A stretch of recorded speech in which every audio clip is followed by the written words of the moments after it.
Hello, and welcome to The Alt Left.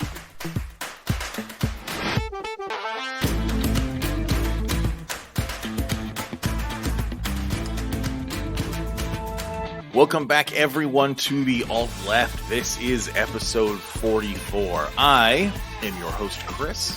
With me, as always, is mailman Matthew Jumbo Johnson. Hello, everyone. Welcome back. I've got my sack and I'm ready to go.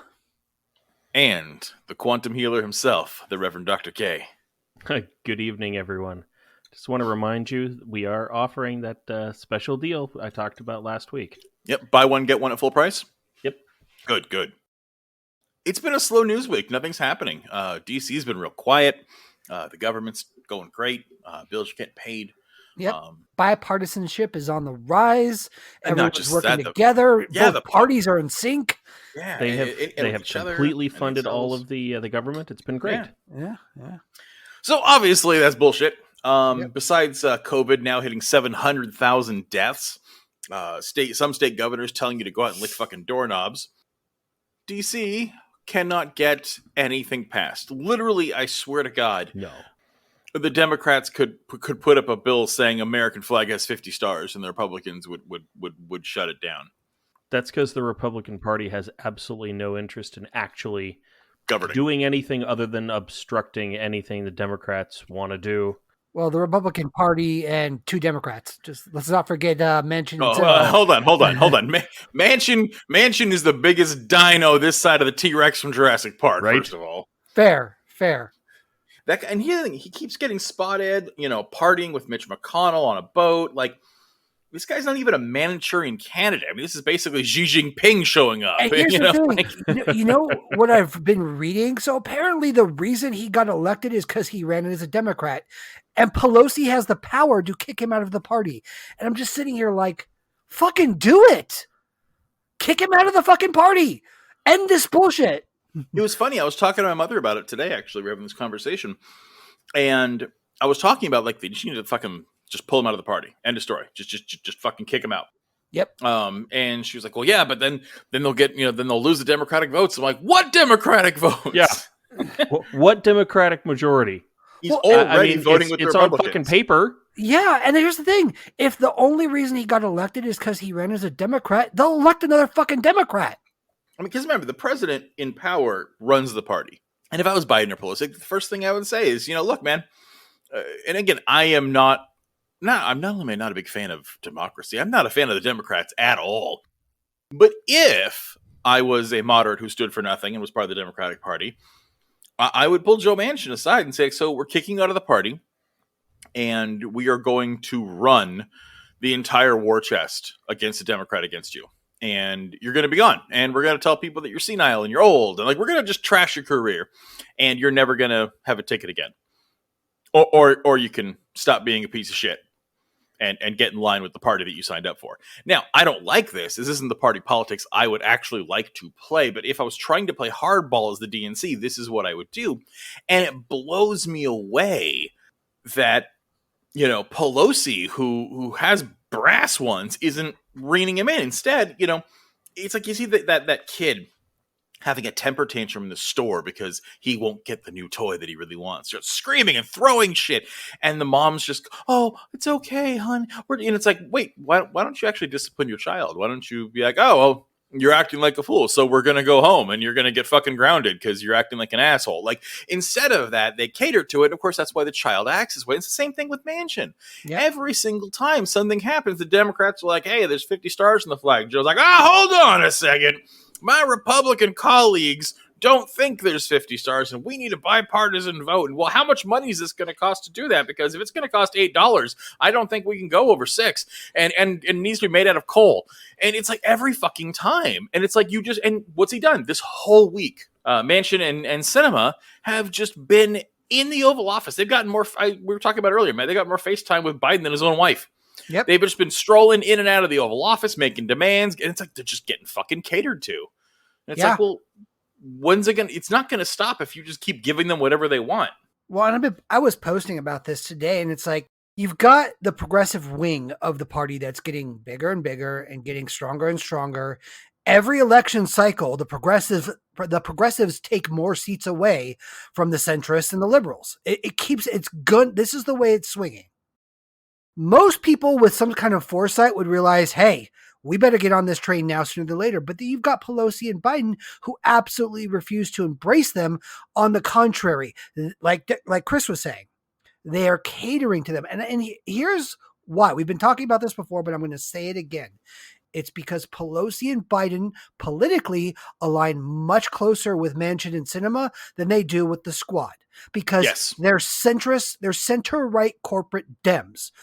Politically and politically speaking, policy-wise, they want more of the same things that Manchin and Sinema do than they want that liberals and progressives do. It's very simple. That's what it is. And the Democratic Party, I was still a registered Democrat up until the last election cycle. And I will still probably mostly vote Democrat for no other reason, and then they tend to align more with what I want politically. If somebody runs for office that isn't a Democrat that aligns more, then I will absolutely vote for them. No problems there. But that's not always going to be the case so long as the party leadership keeps pulling the party right, because that's what they're doing. That's what they've always done. It's not a matter of even keeping it where it's at. It's they are joining conservatives in trying to keep this country center right. And people are waking up to it, especially Gen Z. Gen Z is not here for any of that shit. They are challenging and unseating liberals and centrists right and left. And just like the boomers did. Yep. Remember, Gen Z is young. Wait until they get older and sell out. Yeah. I am here for Gen Z energy. It's great. But 15, 20 years from now, you're going to see a whole bunch of Gen Z investment bankers who are voting Republican. The shitty part is that Chris and I, we are kind of on the cusp of the Gen X, very elder millennial. We are elder millennials. Well, yeah, but I still even though, yes, I am technically an elder millennial, I still more closely identify with Gen X than I do with millennials. Just my own personal identification. And they said that same shit about Gen X, that we were a bunch of didn't care in your face type of people that were just going to be liberal and do whatever the fuck we wanted. I don't know about that. Gen X is like Mike Myers, to me, represents one of the biggest Gen X, examples. And it's like, yeah, they're a bunch of people sitting around coffee houses depressed and bitching. But Hey, I think Kay is referring to in the moment, right? Like at the time Gen X was young. Moment. Yeah, when Gen X was young. They said that shit about the Gen X, and it's not true anymore. We said that about the millennials. It's not going to be true anymore. We're saying that about the Gen Zs, and I agree with you. It's not going to be the truth anymore. Every generation is more progressive than the last one, and then they get older and they get a little bit more conservative. So I agree with you. I think that's generally the case. I think we're going to see a much lesser percentage of that happening. Sure. Because you talk about I slightly disagree because I don't remember ever hearing that about Gen Xers. I remember hearing Gen Xers being rebellious, but Gen Xers lived in this awkward spot because they had to put up with boomers bullshit. But that's a pre 9/11 generation where everything was fucking A-okay.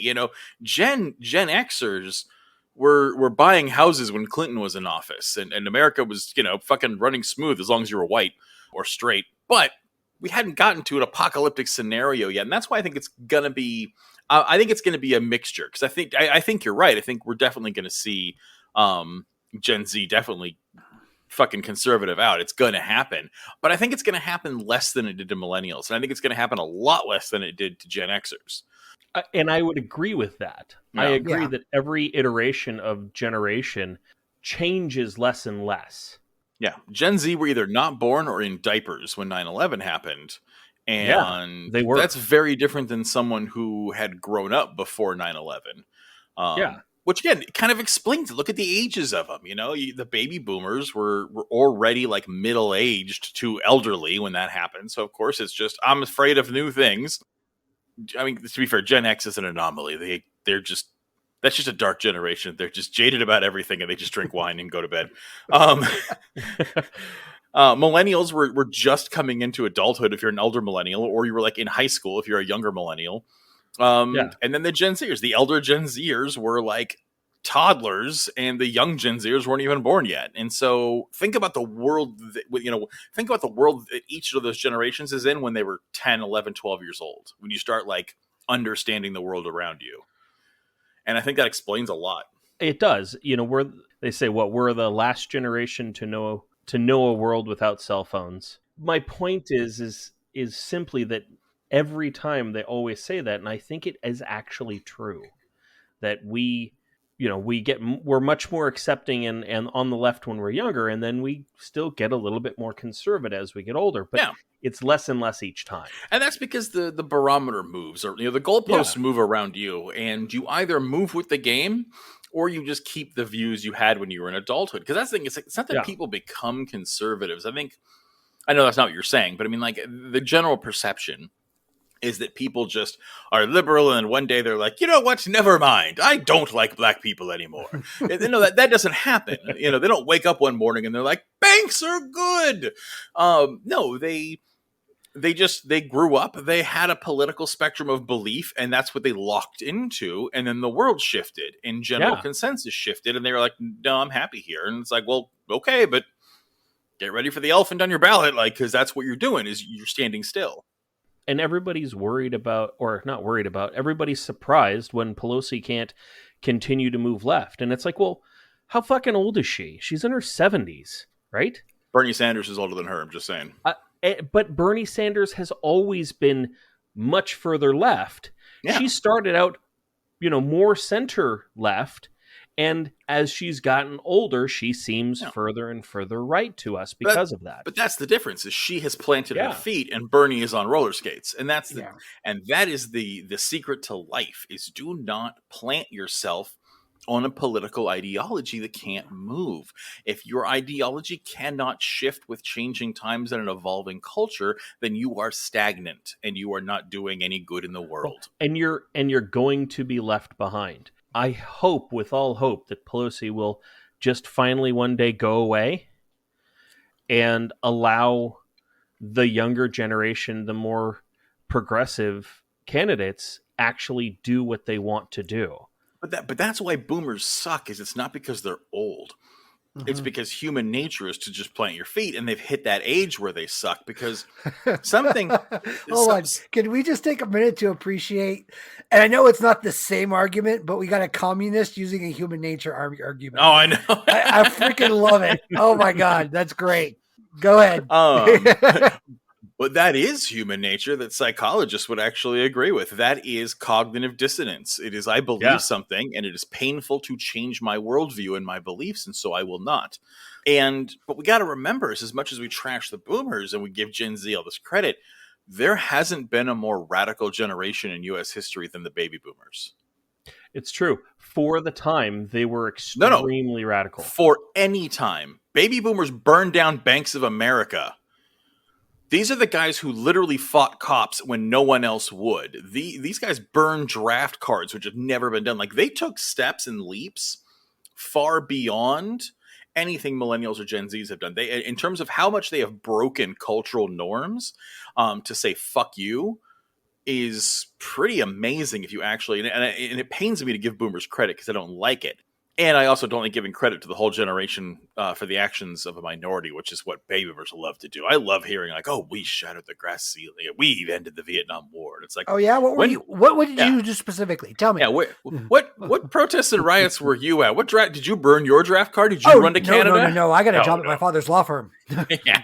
So unless you got fucking Malcolm X in your pocket, I don't want to hear shit about we. Yeah. But still, the consensus of that generation was impressive, and that was a generation that was really willing to break norms. And I think that modern, whether you want to call it revolutionaries or protesters or super progressives, but whatever, anybody who's willing to break away from expectations of our culture owes it to that generation, because nothing had ever been done like that before, sans the Civil War. Yeah. And even the Civil War, you couldn't even really credit, because those were the conservatives trying to hold back progress. So really, no, I actually have to amend that. No, I can't think of a time where we had a more revolutionary time period in this country. than what the boomers did. And I would like that mantle to be passed correctly to Gen Z. I don't think it's going to. I think we're not there yet, but I'm still, I don't know. There's nuance, and now I'm rambling. Speaking of old people who ramble, Joe Biden is doing his best to live in his delusional dreamland, which I think is another one of the big problems. As we talk about Pelosi a lot, part of this is also Biden and his ilk, the people like him, because he lives in a fantasy. Yeah. He lives in the 70s and 80s when Democrats and Republicans used to get along and eat lunch together and argue about tax bills and, things like that. I would say it's even the 90s. There's this weird nostalgia that these corporate Dems have for the Clinton era, because it's like they look at Clinton the way the right wingers look at Reagan. Like that's the way to be. That's the way to get stuff done. And I agree that a lot of things that were good happened under Clinton, but it was a fluke. It was literally the calm before the storm. He initiated all this stuff. Like, people heap so much shit onto George W. Bush for the crash. A lot of the policies that helped make it as bad as it were enacted by Clinton, not Bush. It just took a while for them to catch up. I would actually heartily disagree. Bill Clinton actually did wonders for the economy. It was George Bush deregulating everything he put in place that crashed it. If George Bush had left it the fuck alone, it wouldn't have happened. Losing the jobs and stuff that were a part of that. Like, okay, so maybe I'm generalizing too much here. So yes, as far as like people losing mortgages, but a lot of the economic stuff where people lost their jobs because, manufacturing went overseas and things like that, that was because of Clinton. That was NAFTA. That was not because of Clinton. That was because the world changed. And cheap labor. That wasn't NAFTA. NAFTA had nothing to do with China. Chinese and Indian manufacturing and service industry has really what destroyed our infrastructure jobs like that. I agree that's one thing, but no, again, we discussed this when we went over that. When we talked about the Democrats, we went over this whole thing. Like Clinton, like, again, I'm not trying to say he's like a monster or something, but part of his Clinton's a monster. I'll say that. Part of his claim to fame was adopting a lot. It's where do you think I'm socially liberal but fiscal conservative comes from? That's from Clinton era. It's because he reached across the aisle and started embracing Republican economic policies that don't work. And again, just like Reagan, where you get a short-term bonus because all of a sudden you just drop taxes ridiculously low and you get a boost to the economy. Well, yeah, of course that happens. And then the fallout happens because you can't drop taxes anymore and all kinds of bad shit starts coming in after that, Yeah, but I would say that Clinton did a lot more good than he did bad, though. Like, I don't disagree with that. I'm not trying to say that Clinton is like more evil than not. Yeah, I am just trying. I'm not saying in terms of his presidency. I'm talking about economics only, because in terms of his presidency, actually, Clinton's one of the most evil ones we've ever had because of the three strikes law. Yes. I'm talking about economics. And that's fair. Maybe we should stick to that. But the point I'm trying to get at is they won't let go of this 90s era stuff. Like you said, Chris, the world has changed. It's not the same world as it was in the 90s. Things are continuing to progress. And that's why we have to keep calling Democrats, at least corporate Dems, what they are. They're conservatives because they don't want that to change. They want to live in the world of the 90s where everyone suddenly loved the saxophone playing pothead, because he was doing all this great work. It was lightning in a bottle. It's never going to happen again. We're not going to get back to that by trying to do the same old things over and over again. And I think that what the point I'm trying to get at is I think that's where Biden's living, is in that 90s era. It's the same place Obama was living. It's this idea of we can all just work together as long as we embrace as long as we adopt, stick to our social policies and embrace the right wing economic tactics, everyone will be able to work together. But the right has gone off the deep end. While Clinton was doing this, Newt Gingrich was calling him, was dropping the same socialist bullshit that every right-wing and conservative has been doing to the left since that time. Like, the right has continuously pushed this idea of being extremist on center-right Dems, and this country as a whole is kind of eating it up. That's why we have people here that look at Joe Biden and talk about him as the most progressive president we've ever had, which is technically correct, but anywhere else he's a conservative. And I think that is part of the reason why I railed so hard against Biden is because, but yeah, I mean, I saw how he was just this idea that he could just reach across the aisle and everybody would get along with him. And he didn't account for the fact that the right has been pretty much taken over by fascist racists. Yeah, the right wing was always fascist racist, but I see what you're saying. Out and proud fascist racists. Yeah, it's gotten worse. But Yeah. the idea of looking at Joe Biden and wishing for that simpler time and saying, see, we just need bipartisanship. And that's like saying there's nothing wrong with policing because Andy Griffith was always nice. It's like, well, that's not even real, and it's a long time ago, and it is not the situation we're living in now. Yeah. It goes along with the slogan of, make America great again. It's like, well, in the past, tell me when fucking America was so fucking great. I'd say the 1500s before any of the white people came. Yeah. Pretty awesome. Sure. Let's go back then. Sounds awesome. Well, that's the joke, isn't it? It's like, well, of course there were periods where certain demographics had it really good.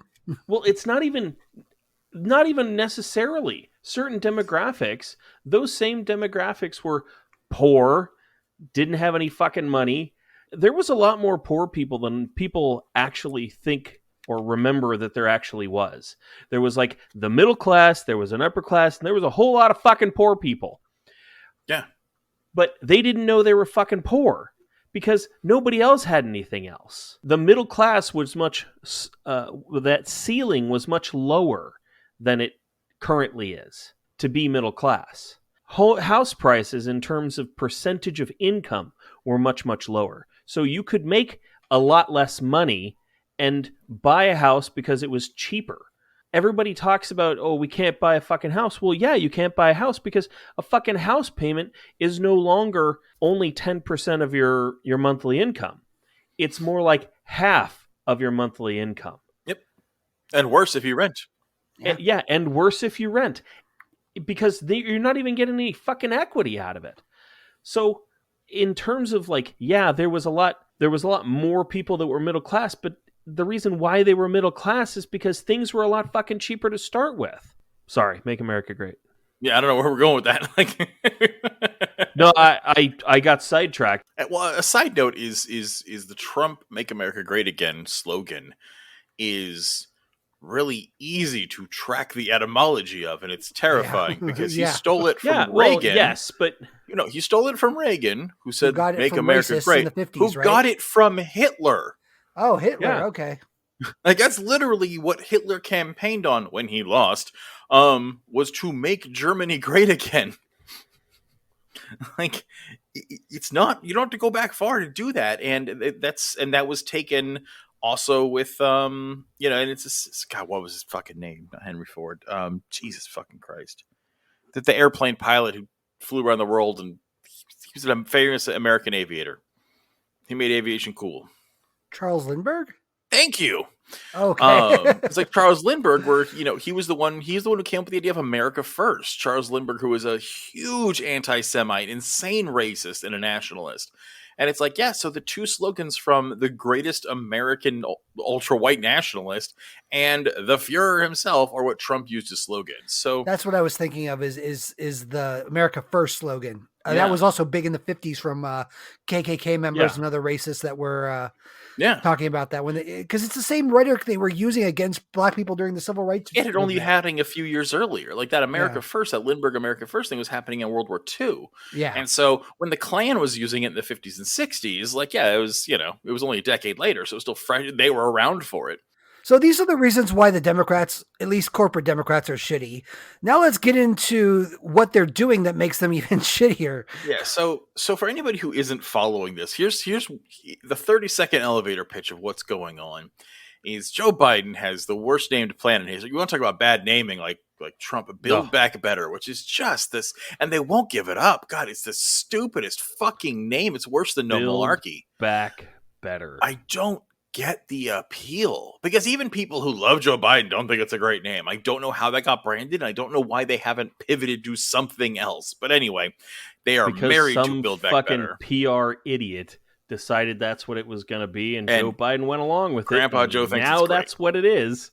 But they're trying to like whatever, say whatever you want Trump. The dude knows how to brand. He knows quick slogans that are easily repeatable, easily rememberable, that stick. And that was one of his big claims to fame. Like, that's one of the things that kept getting people around him. And now the Dems are trying to copy it, and the Dems aren't that. And and so the Democratic yeah. voters aren't, because that works on idiots. Yep. Making up derogatory nicknames for people and calling people Sleepy Joe and coming up with quick little flashy shitty names like that only works on children, and it works on idiots and morons, and that's who votes for Trump. And so it works on them. It's not going to work on the Democrats, because the Democrats don't love them, but they're liberals, which is why I don't love them. But they're not going to fall for the same kindergarten bullshit. They're going to fall, again, like we've said before, for the peanuts. Like, it's going to be Lucy pulling the ball, which is what's happening now. So Biden's Build Back Better plan, everyone, is basically his giant infrastructure bill, which was, Bernie Sanders wanted it to be like 7 billion or something like that. 10. Yeah. It started out with 10. That was Was it. it 10? Was it 10? Yeah. So it was a huge number, which is totally awesome, and it should be that, because I don't disagree with him. Yeah, and we're But obviously it's going to get $780 whittled billion to the fucking military industrial complex, but we can't and then, spare 10 to make America great. So part of this is the bill has been whittled down now to $3.5 billion. And the Republicans didn't want that to go through. And so what the Democrats did, and when I say the Democrats, I'm talking about the moderate, I'm talking about like the Nancy Pelosi's and the Chuck Schumers, they have cut it in half. And they said, okay, here's what we're going to do. We're going to get the easy one through first. We're going to get just the infrastructure part. So we're going to take all these billions that are going to go to actually like help poor people and do civil programs and hand out assistance and job assistance and food assistance and rental assistance, all these things that poor people desperately need. We're going to go ahead and put that on the back burner and worry about it later. And now we're just going to pass the, $1.5 billion now to get the infrastructure plan through, which, hey, it helps people too. And it's going to make a bunch of jobs while we build freeways and do all this other stuff. And it's like, and the progressives cried foul and said, wait a second, fuck you. If there's money to revamp freeways, there's money to help children not starve to death. And the corporate Dems clutched their pearls and said, how dare you insult the freeways and the Build Back Better? And basically Nancy Pelosi made a bet. And she was like, no, we're going to fucking vote on this shit, because I know everyone's going to kiss my ass. And the progressives, for the first time since Biden took office, actually stood up to Pelosi, because they've tried before. And every time I don't know if she's got nudes of everyone or what, but every single time Pelosi gets everyone in line. Yeah. And this time it didn't happen. AOC, Ilhan Omar, Bernie Sanders, the progressive caucus is telling her to go fuck herself. And they're not going to vote on this. Unless they're going to vote no. Well, first they said they weren't going to vote. Now they're saying they'll vote no, but that's a newer development. At first they were just not going to vote, which would be the same thing. It would kill it because they need every Democratic vote. Now there's actually a couple of Republicans who have finally decided to come over, and so now they're going to vote no on it. And I think that's a good way to go. And everyone is losing their minds, and it's like, well, I can't believe they're having this was inevitable. The Democratic Party continues to slide to the right, and the progressives aren't going to allow it at a certain point. And the Democratic Party is finally having the civil war we've been talking about that's coming. The Republican Party just had it, and the Trumpers won. Yep. It was Trump versus, it was the Trumpers versus the Bushers, and the Trump team Trump won. That's who it is. The fascists won, and that's the Republican Party now. And now the Democratic Party is having the same thing, where it is now the corporate Dems versus the progressive Dems. It's going to be the centrists versus the liberals. And we'll see who wins, because the voters have been choosing the liberals. Like you said earlier, they're winning the elections. And if you look at everything they stand on, the American public agrees more with Bernie Sanders, AOC, and Ilhan Omar than they do with Nancy Pelosi. What you have is a whole lot of people who actually agree with them, but still kowtow to the centrism. That's the problem. Is if you look on Twitter, you look on any social media platform, all you hear is, oh, just get in line. Who cares if you don't like it? We can't let them win. And it's just this clannish us versus them mentality that makes them get in line, even when they don't agree with it. And so now the Democrats are trying to push this. We'll let people starve for a while. We'll get to it later. First, we need to build back better. And the thing is, they don't even care about the fucking freeways or the jobs it'll create. They don't actually care about it. They don't give a shit about that. It's that Biden needs a victory. Yep. Biden And this was his needs biggest a win. campaign. This package was his biggest campaign thing. And that's actually kind of Yep. how the progressives have been turning this around. They're like, no, you promised this shit. You're going to fucking deliver it. If you Yep. won't do it, we will. And Yeah. every president does this. Every president comes in with a thing they're going to fucking do. George Bush Sr., it was no new taxes. Yeah. He fucked it up and it got him kicked out of office, but no new taxes. And then Clinton comes in and it was, I don't like black people. And everyone's like, yay. And that worked out for him. And, George W. Bush came in. It was, I like crayons. And that worked out really well because Jesus. And then, but really, I mean, George Bush came in. It was like Jesus, all about Jesus. And everyone was like, yes, Jesus. Yeah, and that's literally he really what won embraced the evangelical vote big. And Yes, he did. And he kept to it. He put in conservative judges and he pushed the pro-life movement and did a lot of prayer stuff. And then 9/11 happened because that was the thing, is he was losing message. The problem is George W. Bush didn't come in with the no new taxes, hard on crime like Clinton and Bush did. He came in with a Jesus is great. And that might win you one election. It's not going to fucking win you two. And then the greatest gift of all happened, 9/11, and George Bush was like, I can fucking run with this shit. And he did. And he put through the Patriot Act, which was actually written by the Clinton administration, or at least written during the Clinton administration. Well, hold on. Cheney thought, hey, I can run with this. Yeah. Let's be real here. Cheney said I can run with this, and he rang the little bell on his desk, and Bush came down and signed the The papers. mastermind behind everything. Well, that would be Senior. But, because then George Bush Sr. rang his bell and Cheney came running. But, because let's never forget, that's the only president in U.S. history who still received CIA briefings outside of office. Yep. Because remember, he ran the CIA. George W. Bush was a fucking spook. Don't ever forget that. But, moving forward. So, then you got Obama, and he comes through, and his thing is, he runs on, well, at least I'm not fucking dipshit over here. Yep. Maybe war is bad. And he floundered on that, but he also was like, oh, by the way, who wants penicillin? Yeah.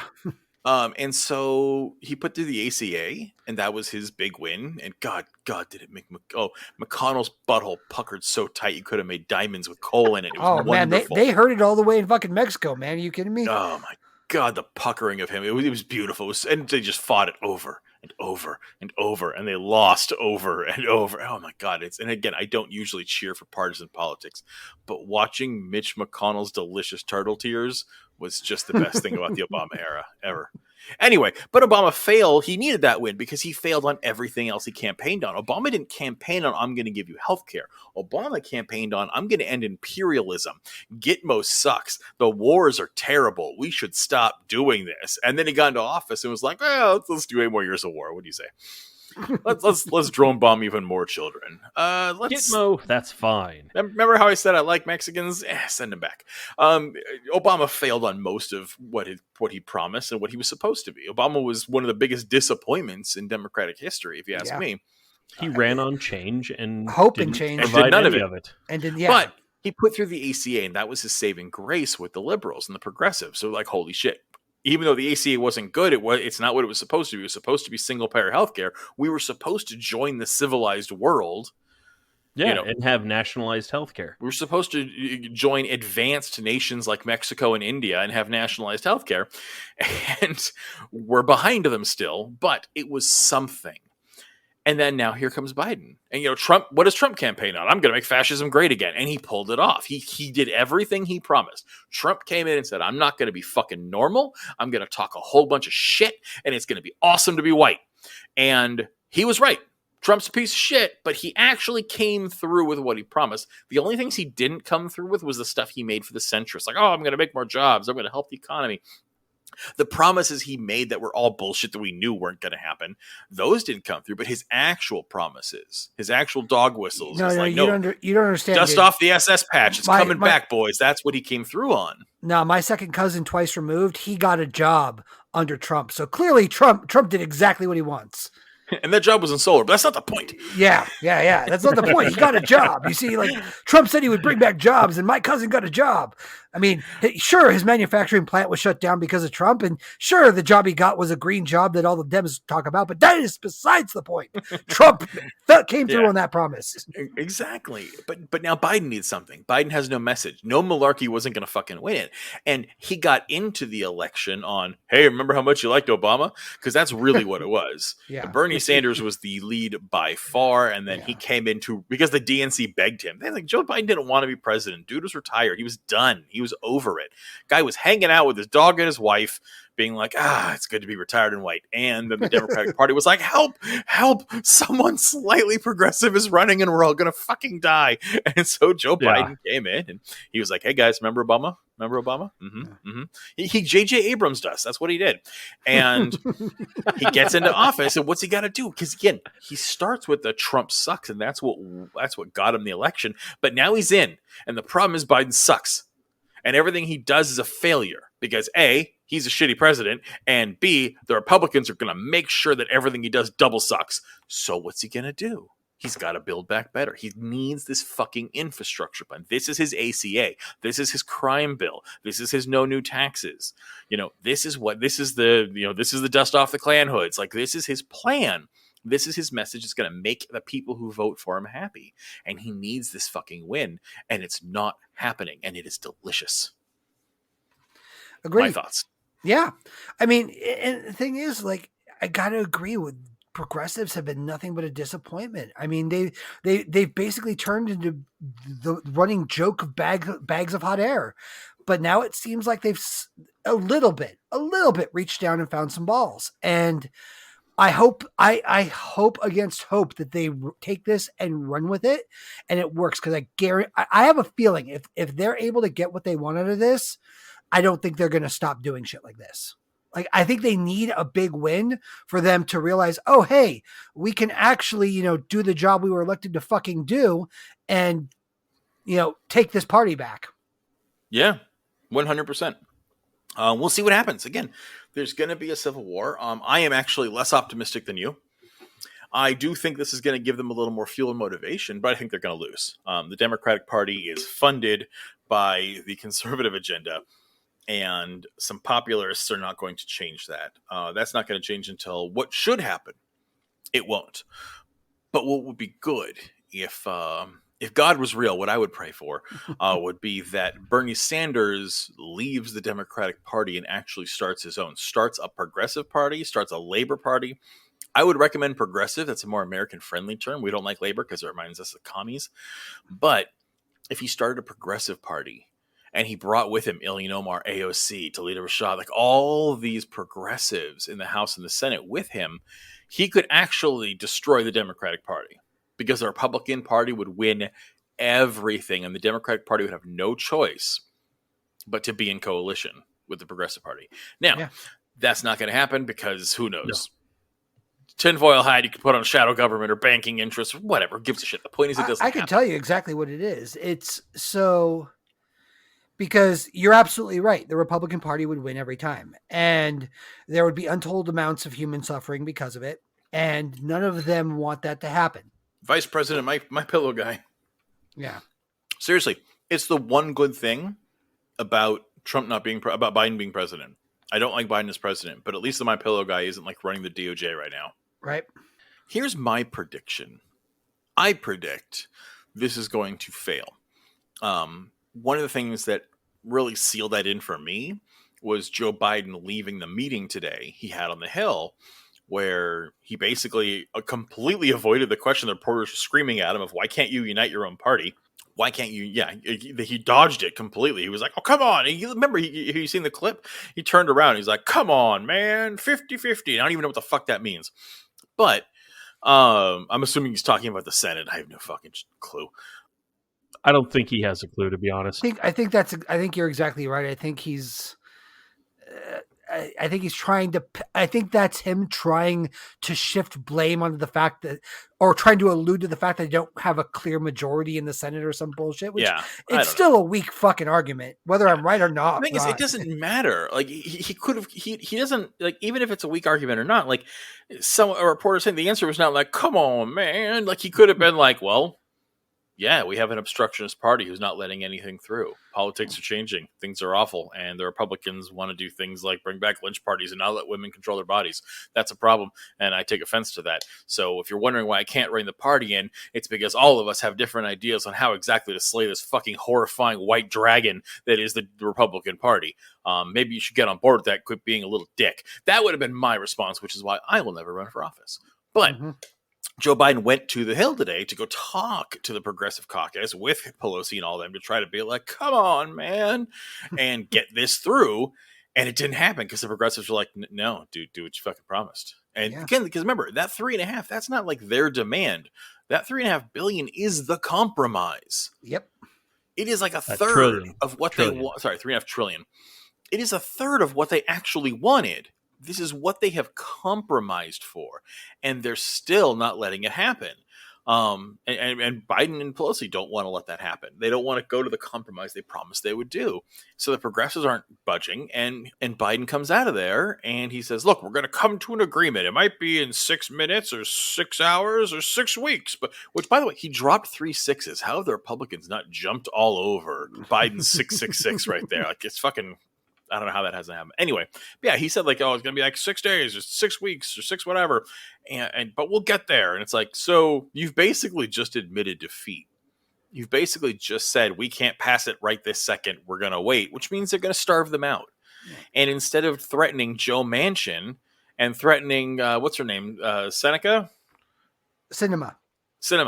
Instead of threatening Cinema and Manchin with, hey, get the fucking line, they're going to go threaten all the progressives and say, hey, get the fucking line. Yep. Because that's what they do. And that's my prediction. What's your prediction, Kay? I actually agree with you. I don't think that it is... I just don't see it happening. I see that eventually the Progressive Caucus will give in because they'll have no choice. It'll just happen with that $1.5 trillion that they've offered. Yep. Because they will say, well, at least we got something versus holding out. Because if they get absolutely nothing forever, then everyone will just say, well, look what you did. Look what you did. You stopped us from getting anything. And when they screw over the progressives and all the progressives don't want to vote Democrat anymore, They're going to get bullied and told to shut the fuck up and get in line. Yeah. So I just don't see it going the way of Nancy Pelosi and the Republicans actually, giving in. Yeah. There's too many against them is what it really comes down to. Yep. Matt, what do you think? Give us your crystal ball. So again, I think intellectually it's hard for me to say you're wrong, but... And again, like it's I hate I'm peeling the faith, but I would like to believe that the progressives are going to pull this out. I would like to believe that they will find whatever, backbones have been hiding for the last fucking ever. And they will start doing, because again, that's the thing. I think part of the reason that they're actually finding their balls now is because there's massive public pressure. I think the left is more active politically now than they have been in a long time. I think that's the reason why so many progressives are winning.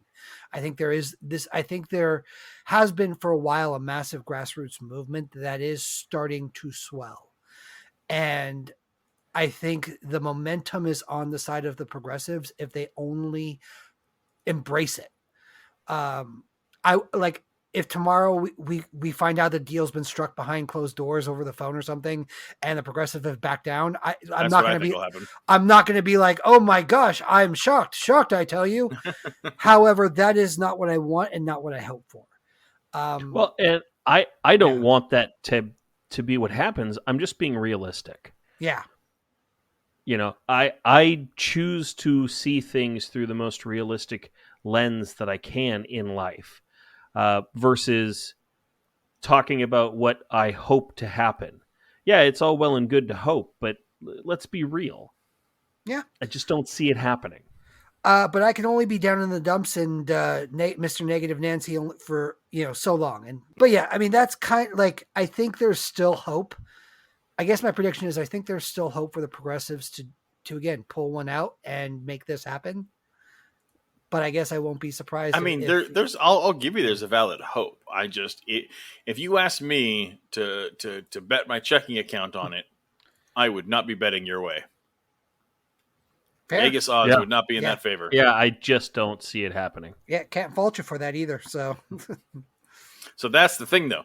If you had to bet all your money and assets on this, what would you bet is going to happen? oh no, then I'm with you guys. Like I have seen progressives and the left falter so many times. There's no way I would put money on that. No way. I would love to be proven wrong. If that would be a bet I would be happy to lose. Yeah. So, well, same. Again, I'm not asking what we want to happen. I'm in the same boat as you. I also want what you to happen. I can't get my hopes up too much because I just don't think it ever fucking will. But anyway, that's what I would predict for this one, and we'll see what's going to happen. But this is the cycle we're usually on, and then once it passes, like, okay, let's play a little what if, right? So let's say the progressives give in, which is what all the centrists and all the Democrats are bitching about on Twitter, right? What if they just suck it up and it's fine, just pass this now, and then we'll pass the other one later? What the fuck makes you think Manchin is going to let this pass later? He's not. That's the thing. He's not going to do it. He will never play ball. Yeah. He will make them think that he'll be their little good boy and do whatever they want as long as they give him what he wants now. And then when time comes, he's not going to do it. And he'll just look at him like, what? Yeah, exactly. So that's the one hope I have is the one thing that like Pelosi and them have really fucked up is they've given the progressives nowhere to turn. Like they've given them no way out. They've given them nowhere to compromise. There is no place to go where anything good can happen. It's like, well, we're going to do this, but this thing's actually, if you just wait, here's a guarantee, because there isn't one. If there was one, that would be fine. I would even say I wouldn't even be upset at that happening, you know? Compromise was the $3.5 trillion. The compromise already was 3.5. Yeah. It was only Thursday that Manchin was, like, oh, well, I'm really in favor of just the 1.5. Again, this was the compromise, but then that's the thing is Manchin didn't want to compromise. He didn't want to compromise at all. He doesn't want it actually to pass. It's just that if he's going to get pushed, he's going to say, well, I'd prefer the 1.5. The thing is, the Republicans don't want to spend the money, period, because they don't actually care about because that's doing anything good for the country. Yeah, and that's what it really comes down to is they don't want to do any good because it's not about the money. It's not about the money. It's that they don't want to do any good for the rest of the country. They'd rather spend that money lining their own fucking pockets by putting money into the military or putting money into whatever natural else. Gas, which is what he's capitulating on now. Now, the Green New Deal has to have natural gas. Yeah, like, what the that's fuck, the big man. one. And that's because his state has a lot of natural gas, and he's just capitulating to his people. Doesn't he have isn't his son or somebody who's related to the owner of some I believe it's gas a son, company or something like that? Oh, and yeah. Him and his wife make hundreds of millions of dollars a year, I think, off of that company too, because they're invested in it. Yeah. And that's I wonder why he wants that provision for natural gas. And that's what the Republicans do is they pretend that they care about budgets. They pretend like, oh, look at this price tag. The Democrats want to spend our children into poverty, and they can't do it. They don't give a fuck about money. No, they'll spend $100 trillion on a war. They don't give a shit. But they can't let $50 trillion deficit, not deficit, but a $50 trillion. We're in deficit. Debt. Yeah, we're in deficit too. We're both. No, yes, yeah. But I mean, literally, we're $50 trillion in debt, and that just continues to go up all the time because we can't balance the fucking budget to start with. The government's about to shut down besides the fact that they can't pass this fucking bill because they haven't voted on any actual raising of the debt ceiling. So fuck, how do they expect to get this done and anything else if no one can fucking talk to each other? It's just absolutely ridiculous to me. Yeah, and that idea of being able to talk to each other, reach across the aisle, is an ancient idea. And again, we talked about this before. The only reason that worked is because it was only rich white men with rich white men issues at the table. So yeah, when every single person is a rich white man who's only looking out for that, it's easy to come to terms on most things. But all of a sudden, when you have a whole bunch of people who are actually caring about people rotting in jail, people starving, people going homeless, endless wars, all of a sudden, they don't have nearly as much in common anymore, and the Republican Party has to play obstructionist. Yep. So that's where we're at, is we have an obstructionist party and a core party, and we've talked about this before. This is what it gets you. This right here. And remember, we predicted this when Biden came in office. We did. This is exactly what we knew was going to happen, is the Republicans were going to play fucking no ball, and it was going to come to a war between the progressive Dems and the corporate Dems. And here we are. My nickel is on the corporate Dems. That's what history tells us is going to happen here. The progressives aren't nearly aggressive enough to make a change. If they were frothing for this, then they could make it happen. But they're not motivated enough. They're dipping their toes in the water. You know, when the most ferocious motherfucker you have is a 70-something-year-old white guy who calls himself normal and just wants to hang out with his golden retriever and not rock the boat too much, that's a problem, and that's not going to create any change. And I will say this, the next person we're going to get in that presidential chair is going to be somebody just as bad or worse than Trump. Most likely it'll be like Ron DeSantis or somebody like that.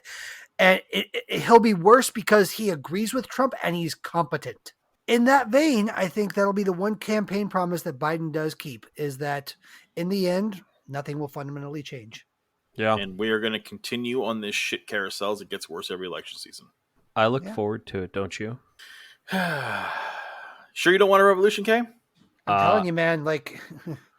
I know you're not a big fan of violence and death, but that's happening anyway. I'm just saying, I got kids. I'd be much happier with a little violence and death now so that, they have health care later. The thing is, there's violence and death either way, because Kay does have a point. Any kind of armed insurrection would result in bloodshed.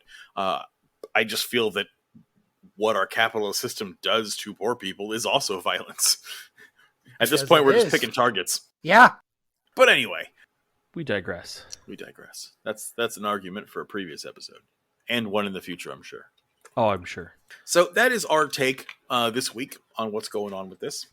We'll definitely come back probably with something meatier on the next one, but this was too big to ignore. We had to sit down and have a conversation with you guys about it, and let us know what you think. Hop on that Twitter, or email Matt, because he has no life and is not busy at all ever. I have no life whatsoever. It's true. I've seen it. He's not like bug him, buying house, spam him, or like send him Shrek porn. Everyone send Shrek porn. Email it to Matt at thealtleftpodcast@gmail.com. Hey man, Shrek is love. Shrek is life. And when you're done... I actually wish that we had email like that, but we don't. I totally thought you were like, I wish I had Shrek porn. I was like, bro, I can send... I'm sure 5 seconds. I can find Shrek porn. I'll pass on the Shrek porn. It's fine. Thanks. I'm just saying, there's a donkey. I mean, there's no way this hasn't been Rule 34 everywhere. But yeah, I'll still pass. I appreciate it. Email Matt or hop on our Twitter. Let us know how you think this is going to play. In fact, actually, Matt, let's throw a poll on after this. For the airing on Monday, let's throw a poll to say, where do you think this is going to land? Are the progressives going to win this one, or are the centrists going to win this one? I'm curious where everyone stands. So let's throw a poll on Twitter. So when you guys hear this on Monday, there will be a poll up on Twitter, and we want to hear what you think on who's going to win. Yeah, go there and vote. I can't do polls on our group page on Facebook, but I can pose the question and just have people give their answers in the comments. So I'll do that on Facebook as well. Yeah, have them leave comments that we can read out, and then do a poll on Twitter. And yeah, guys, shoot us an email, shoot us a comment, tell us what you think. Maybe you disagree with us, and that's okay. Maybe you agree with us, and that's even better. gmail.com. Yep, altleftpodcast@gmail.com. And on Twitter. Is that the altleftpodcast@gmail.com? That's what I've heard. It is the altleftpodcast@gmail.com. Excellent. So, and also, I definitely want to hear about what our listeners are thinking and saying. So I'm going to send it off to Matt. But before we do that, I wanted to throw my own shout out to friend of the show and listener Drew for giving us a correction on last week's episode when we could not figure out what was the name of that blackface movie where the kid goes to Harvard. And it was Soul Man. Drew got it for me. Soul Man. Thank you, Drew. I'm a soul man. Yeah. And he was right. It was the movie Soul Man. So thank you. I love it when people can correct our brain farts. It helps a and lot. it is fucking horrifying, just so you know. Oh yeah. Yeah, it's bad. It's bad. Yeah. Take as bad as you think it is based on how he described it, and then multiply that by like 10. It's not 16 Candles cringe, but close. Yeah, it's there. It's up there. So, speaking of things that are up there, what's going on in your mail sack? Matt, how's your sack? My sack is overflowing. Okay, let me just tell you. Wow. Yeah. Been lonely, apparently, huh? A little bit. been a long couple of weeks here. First one is from Mary Riley. Once again, Hi, Mary. Love that name. Love that name. So she says, hey, I have a question that I feel is related to this episode. And again, this is her referring to episode 42, where we talked about, Republicans talking about rule changing and all that good stuff. And she said she thinks it's related because Republicans and a good handful of Dems are so hell bent on holding us back from any progress. Interestingly, this also fits in with this episode too.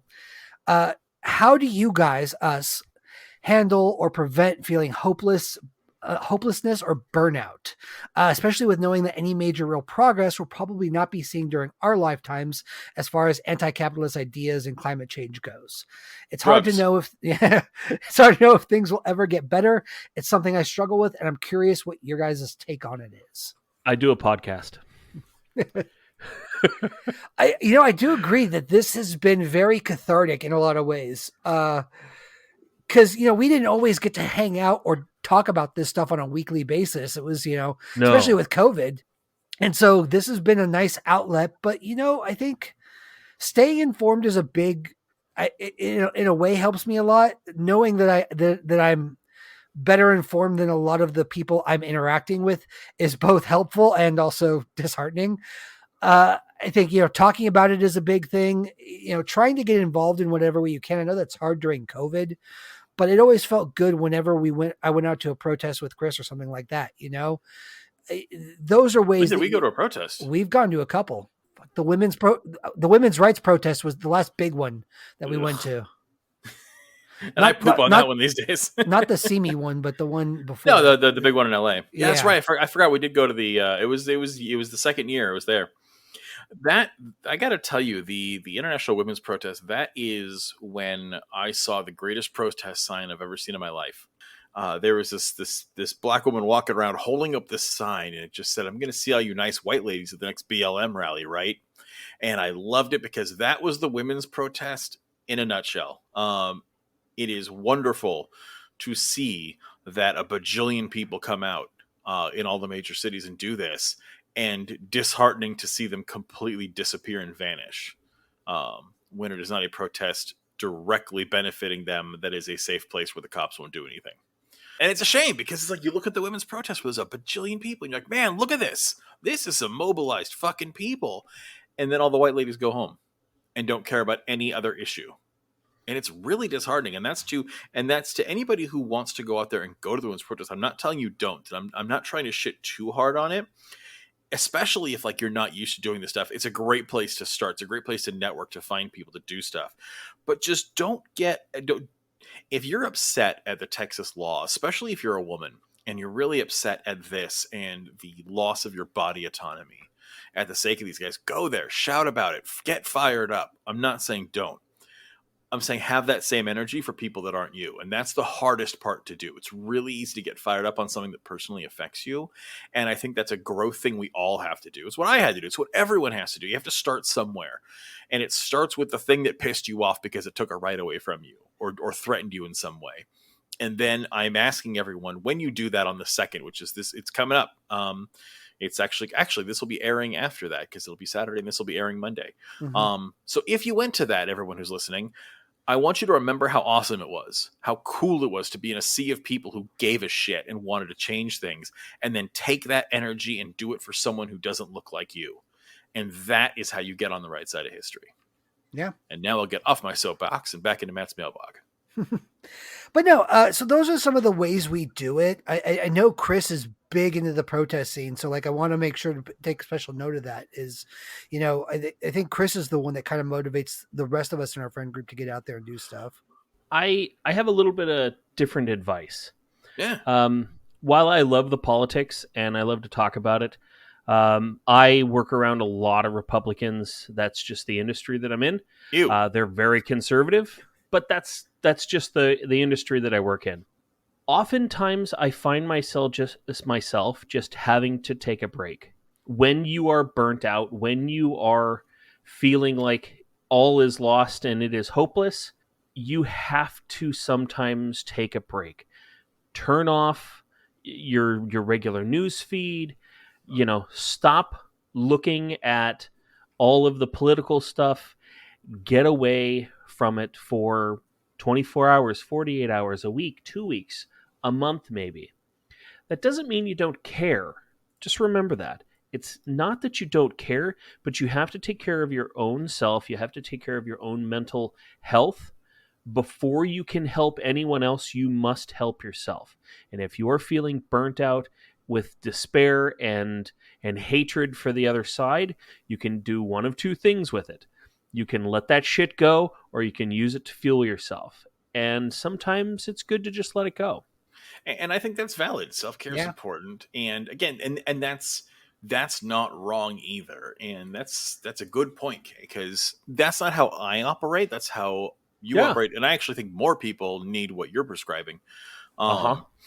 And that's fine. It's okay to take a break. I definitely would say be mindful of going away too long. Make sure you still care, because there's a lot of people who just go, I don't want to deal with it. I'm never going to talk about politics again. Well, and that's not what I advocate for. I'm not advocating that at all. I'm just putting that as a caveat, as a warning. You know, people who are buying over-the-counter medication aren't trying to overdose, but there's a warning label saying just in case. Also don't overdose. And that's all I'm saying is taking a break for your mental health is fine. That's good. And if you can recognize that you're getting burnt out on something and you need a break, do it. Take care of yourself. That is important. Just be mindful you don't overdose on that, and you come back to the table and do that. And there's no right answer or wrong answer to what often that is. That's up to you. When you're ready to go do something, do it. And when you need some fucking time, take it. Yeah. All things in moderation, even moderation. Yep. Yeah. So me, fuck moderation. This is not what I advocate for anybody else, unless you're like me. But I don't believe in moderation for myself. I believe in it for others. That's fine. But no, I'm a radical, and I know that. And I get my jollies off by and burn the stress out by going and getting active. I go and I join this stuff, and I go to Zoom calls with people in China, and I'm actually going to be going to the BLM meeting on Wednesday, and I do this stuff, and I hit the streets and join organizations and talk to them and get tear gassed and that kind of shit. And that's actually my catharsis. That doesn't burn me out. That's what fuels me. That's where I get it out. And I think that's a really good 3-way of how we do it. Yeah. Mm-hmm. Absolutely. And remember, there's no wrong way. Do what's right for you. If getting out there and getting involved makes you feel better and helps you vent some of that shit, do it.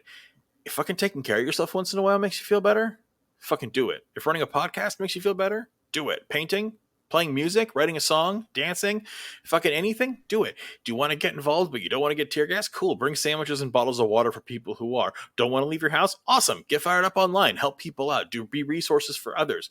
Getting way too burned out, you think you have a fucking mental breakdown? Unplug your goddamn TV and hang out with your dog. Yeah. Yeah. These are all good things. And most healthy people will do a combination of the three. Yeah. And you know, I'll even add one onto it. Like, one of the things that makes, I think, this podcast helpful to us is that we're talking it out. That's part of the reason why we're always putting it to you guys. If you want to ask us questions, if you want to, even if it's not to just make a comment about the episode or to disagree with the episode, if you want to know what we think about stuff, a good example is the North Carolina crew. They're constantly hitting us up about topics and things on our little Discord chat that we've got with them. And, you know, we give our input. We say, this is what we think about this, you know. Basehead Faye's always asking Chris, another guy that's on there that's a history major, about history questions. Feel free to hit us up. We'll engage with you about anything you guys want, you know, especially if you have questions about resources about how to get involved, because Chris here can probably help you. Again, he's done it before. We can do it again. Get you started, point you in the right direction, help you find out resources. So hit us Shoot up. us an email if you ever want it. We'll always talk to you. Yeah. What else, Matt? All right, next one. Talk about my new friend. Yeah. So we got hit up on Instagram by a new listener, and it was probably, I think you'll agree, Chris, because you read it too, one of the nicest messages we've received since we started this. I really liked it. We've received some nice messages, so I haven't seen this. This is Kay's first time hearing it. So this is from Yo Girl Mabel. And she says, hey guys, I found your podcast yesterday and I listened while at work. I'm already on episode 8. You guys talk about minimum wage your guys' talk about minimum wage inspired me to message y'all. I'm only 17 and I've only worked 2 jobs. I worked in a Taco Bell and a dishwasher. Both jobs had been hell. I've always advocated for raising minimums, and everyone else looks at me and says it's horrible to do that. It's nice to know at least somebody thinks of us. Thank you, and can't wait for listening more. Yeah, so I loved that one. I was actually the one who first responded to you, Mabel. I'm Chris, and I immediately sent this over to Matt. I was like, "This is the nicest thing we've ever heard." And yeah, I actually also worked at Taco Bell. That was the job I had right out of high school. I worked all through high school, but I remember right after I graduated, I got a job at Taco Bell. Worked there for a couple of years. That is not an easy gig at all. And no service industry is, no retail, no food service, and it is a shame. The people who are paid the least are treated the worst in this country. Yep.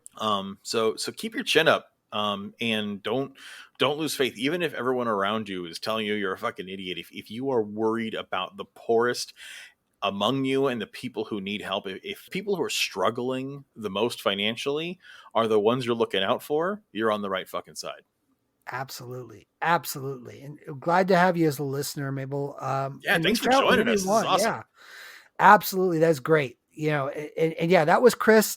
Just so everyone knows, if you hit us up on Instagram, most likely Chris is going to be the one to reach out to you. Anywhere else, it's probably going to be me. Either way, message us. We'll always tell you when you message us who you're dealing with, so you know.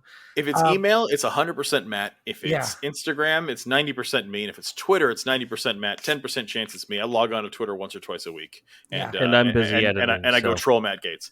Yeah. K gets locked in the dungeon after recording, and he doesn't come out until the next time we record. So, but we don't kink shame here at the Alt Left, so it's okay. Yeah. All right. So there more matters at the end of it. Thank you, Mabel. We appreciate it. Thank you very much. All right, and then I got one more for you guys, and this is from our buddy. Yeah, our good buddy Staffy. Love this dude. This is about the Mother Teresa episode, and again, as always, he always gives us a little bit long ones, but I like this one. So, he does. Yeah. Exactly. Amen.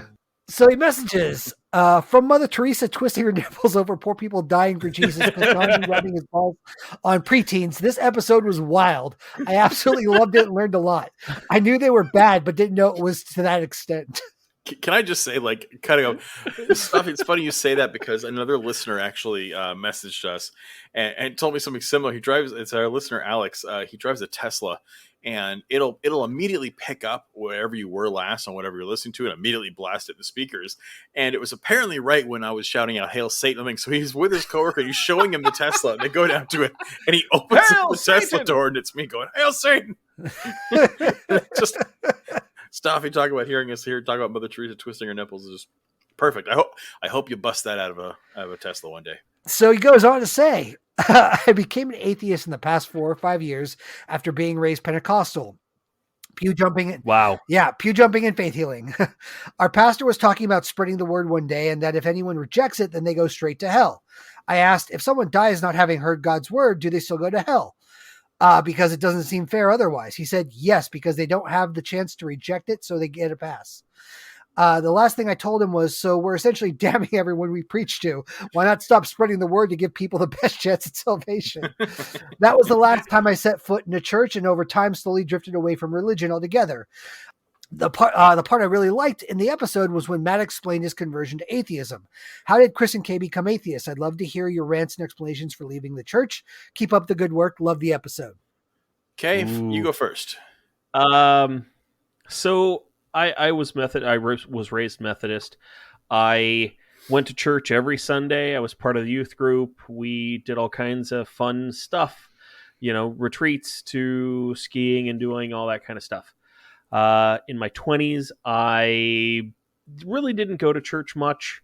I still was a believer, but you're doing other stuff, work and school or not school for me, but work and partying and doing other things.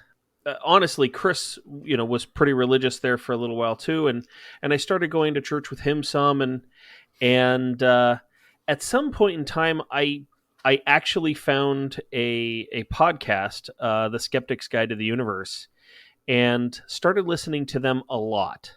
And they have, at this point, over like 800 episodes. And the more that I listened to them about science, education, and debunking all things supernatural, the more and more I realized that I didn't believe as much as I thought I actually had. And it was more this like lingering thing that was really there from my childhood. And the more that I started to understand, because I really love technology and science and all things tangible, and the more that I read and the more that I looked into all of those things, the less and less I felt like I connected with any type of religion. And then once the religion kind of fell away, the thought of a god started to fall away. And you get to a point where you're just like, all of this is just absolute madness. Nothing that these people say is actually true. And you start to actually realize that they are deluding themselves as religious people. They have one of the largest, like, cognitive dissidence that really exists. And if they actually read the Bible and if they actually thought about what they were preaching beyond what they were told, they would realize that. That is a good one, and I would actually imagine that is probably the faith journey of most atheists. Yeah, absolutely. But that's just my specific story, how it happened for me. So mine's kind of the opposite, and I think it's not the usual. I obviously, like most Americans, grew up as a small child being told that God's there, and it was right when I hit like the age of reason. It was like 11 or 12, and I was like, "This is bullshit. There's no fucking God. This is dumb," and I immediately decided I wasn't gonna believe in something that I couldn't see, and I dabbled in thoughts and stuff when I growing up. I was like, it was always just no, no, no. There's no bearded guy in this guy who's mad that I'm jerking off, and I just never bought into it ever. I was always a skeptic with it, and then unlike Kay, who came from uh, an ignorant position because of the culture he was in, I came from an enlightened position and embraced the ignorant position like a true dipshit. And I got into a religious argument with a good friend of mine and had a coincidental incident that seemed divine. Yeah, Um, I remember. and yeah, we were literally having this screaming argument on top of a rock at a park, and I challenged him to prove that he's God. And if there was some God, have a fucking sign. And literally, the entire park power supply blew out except for the light that was right over me. And I took that as a sign of the divine. I was hooked, and I was like, Mm-hmm. holy shit, oh my God, like, fucking really. And so I joined the most progressive mainstream church I could, which is the Episcopalian Church, the Church of England, and which is the American branch, and because it's the only pro-gay, pro-black, pro-woman church there is, and well, not the only one. The Lutherans and Presbyterians, Well, and the Methodists, and the they're pretty. Methodists are pretty up there. The Episcopalians is the most progressive, but they're all in that camp. Anyway, so I joined it and did that really hardcore for like 2 years, because at this point I was like, oh, I was wrong. God has literally showed themselves to me, so clearly this is real. And I did that for about 2 years, and then I read the Bible too many times. I read the Bible like 5 times, cover to cover, and just could never wrap my head around it. I remember having meetings with my priest. I'd be like, okay, hold on, I got a new one. And I'd bring him, what the fuck is this about? And he'd be like, oh, mistranslation and different time, different people. And I'd always come to well, if the book is meant to be interpreted different than it's written, why do we still read it? Why do we, like, you can't tell me this book is the holy end all be all word of God, and in the same breath tell me it doesn't apply to us because it's uncomfortable. No, fuck off. That's not any way to do that. And finally, after about 2 years, I just couldn't hang anymore. And I came to this kind of crisis of faith over again and was like, I can't do this. And so I labeled myself as an agnostic for a while, where I was like, okay, I grew Pretty up common on the atheist. journey. Yeah, well, because I Yeah, grew up it is. atheist and then converted to religious. And so I figured, okay, if I was so sure there was no God, and then suddenly I was sure there was a God, like maybe I need to just be like, who knows? Not for me to decide. And, over time, it's just been like, no.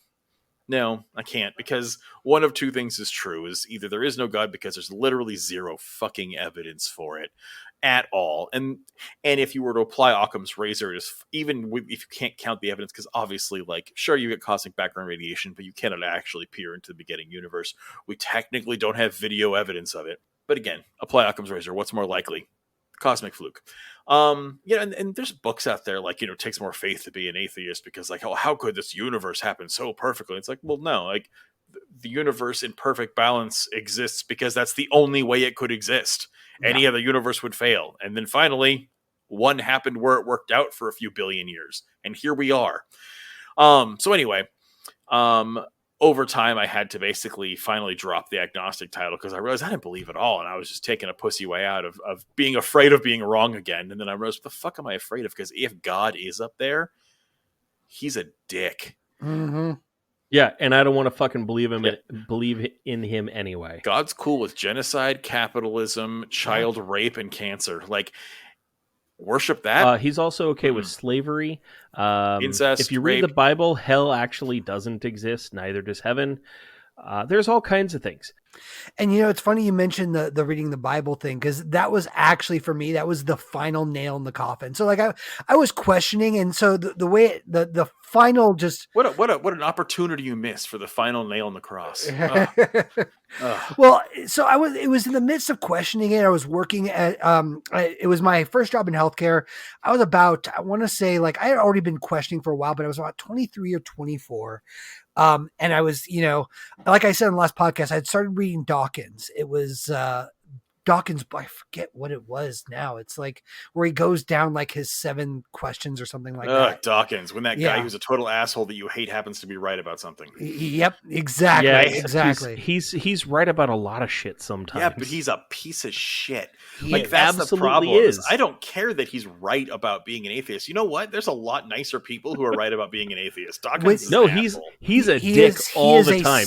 He just straight out calls everyone delusional. Yes, and he is. But here's the thing. Okay, but he's not wrong. He's not wrong. Technically speaking, yes. When you believe in things that aren't real, you are delusional. That is an accurate thing. However, at least he was. I don't know if he's still the main throws in there, because I've branched off of like latching on to like. He's not as popular as he used to be. Yeah. No, not even remotely. During the early 2000s, it was like him and Hitchens were like if you were starting to come into atheism, those were the 2 people you latched onto. And so I was reading a Dawkins book while I was at work, and I worked with the 2 nurses there were just famously Christian, right? Famously Christian. And this was around the time I think Passion of the Christ had come out. Like, if you guys remember that was that. Yeah. Yes, I do. Sugar tits. I do remember. So in like the same, like, I was already reading it, and in that week, one of the nurses had invited me to go watch The Passion of the Christ with her, and she's really nice. And so I was like, yeah, sure, I'll go with you. And another girl came. We walked out of the theater, and I was just like, oh, that was a movie that happened. And both her and the other girl that went with us, thing. Yeah, both of them were bawling, like, just, I mean, tears just streaming down their face, and they were like, didn't that reach you at all? I'm like, no, not really. It was just a movie. But that was, it was literally, it was the best depiction of what Jesus went through for, and I was just like, no. And she was just so aghast at this. Right. And I came in this was on a Sunday, I think we went. And then the next morning on Monday, I walked into my office, and she was talking to the nurse I shared an office with, who's even more religious. And it was obvious they were telling the story of what happened, because they got real quiet when I walked in, right? And then that day at lunch, they both came in and saw me reading the Dawkins book, right? And so a week after that, the lady I showed caught. The jig was up. Well, it wasn't like I was trying to hide it. I was just like, but I was still fighting myself. So the week later, they come in. The nurse that I work with comes in, and she hands me a gift. She's like, I've got a present for you. And I look at this, and I'm like, okay. So I open it up, and it's a Bible. Not just a Bible, but a leather-bound, my name inscribed on it Bible. Like, she spent money on this thing, right? And she's like, it's clear that you're going through some things, and I get the sense that you're not sure about your faith, and I just wanted to give this to you. And so she gave me this book. And so here's a book that says slavery is awesome. Yeah. And I'd read the Bible, not in its entirety before then, but I'd read it on a few occasions. And I figured, you know what? Like, I want to be open-minded about this. So I read it cover to cover. And when I was done, this is literally happened. I was in my bedroom and I was like, I'm an atheist, put the book on my shelf, and never talked about religion with her again, because I just didn't want to go into it. But that was and so many atheists I know had the exact same experience as me and you, Chris, where it's like, when you finally commit to reading the Bible in its entirety, cover to cover, doesn't matter what version it is, that is the best way I've ever heard of to become an atheist. Okay, so here's the Bible in 10 seconds. You got a whole bunch of books of hokum. It's a whole bunch of talking snakes. It starts out with 2 separate creation stories. Number 1, like, it literally says, oh, Adam and Eve were created from dirt. Also, there was a rib. Like, it's ridiculous. Anyway, so it starts off with a whole bunch of crazy mysticism. And then this dope Jewish carpenter shows up and he's like, hey, don't be a dick. And then they kill him. And then a bunch of other people start being dicks all over the place. And then the world catches fire. There's the Bible sprinkling a whole bunch of rape, incest, murder, genocide, and slavery. And it's all God's will. And there you go, kids. Now you don't got to read it. Yeah, don't bother reading it. It's not that fascinating. We should start doing book summaries here on the alt left. Moby Dick, a guy with a little winky, hunts a whale. 3-minute book reviews. I'm into it. Anyway, that's our journey, buddy. Tell us yours. Yeah, we would love to hear what your journey was. Or why we're going to burn in hell, everyone. We haven't gone super deep into our own religious views since the religious episode, which I think was like episode 4. Because we don't have any. Yeah. Well, I mean, true. That's true. But we've actually not, like, as militant as Kay and I, for hours on why your religion sucks. Exactly. And how you're wrong at every turn. Hey.